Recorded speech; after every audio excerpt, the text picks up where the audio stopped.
Time now for everybody's favorite segment of the program, a visit by my wife, Jean Edelman. Jean, a student of the healing arts, Reiki, traditional Chinese medicine, homeopathy, acupuncture, and of course, macrobiotic and plant-based cooking. Here's Jean.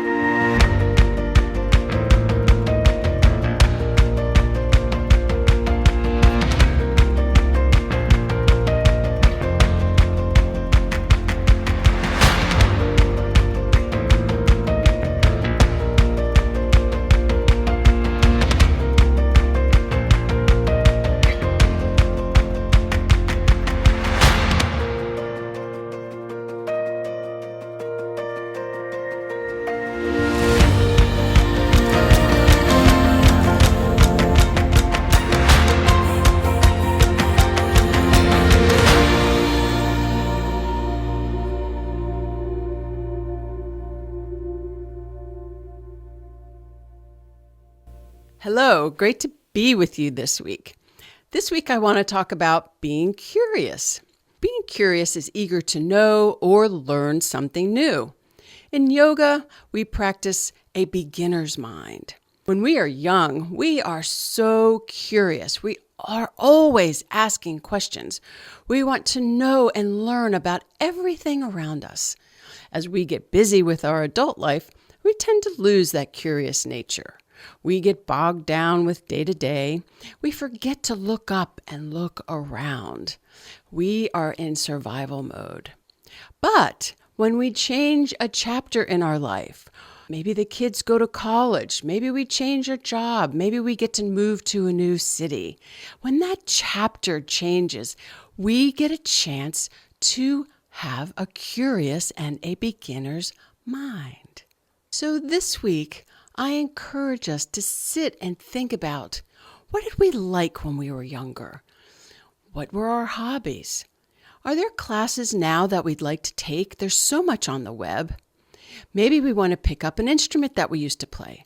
Or maybe we want to take lessons on something new. I remember Rick's dad at 70, he learned to play the piano. How cool is that? What about art? Maybe just find a wall and start throwing paint around.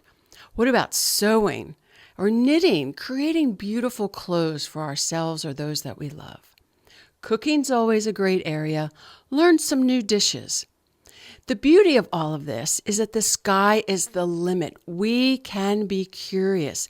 There's so much to learn. There's so much to experience. And of course, my word of the week is going to be curious.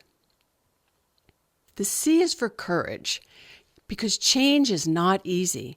It takes courage to dig deep, to know that there's no judgment, and to understand that there's no timeline. It's just now. Enjoy. The U of curious is unconditional love for ourselves and for others. It is a time for grace, to not be so rigid, to be flexible and fluid and flow through our daily life. The R is for realistic.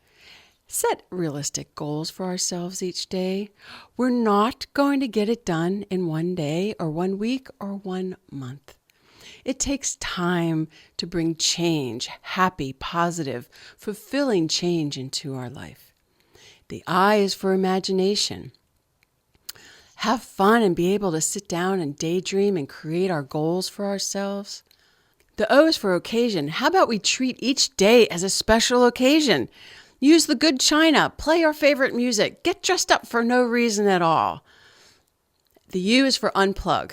It's okay to unplug and not do anything. It's okay to look at the clock and say, where did the time go? Because we got so interested and ingrained in something that we were doing and was making us happy. It's wonderful to let our mind go and relax and reset. And the S is for simple. As we unwind from whatever it is, simple is better.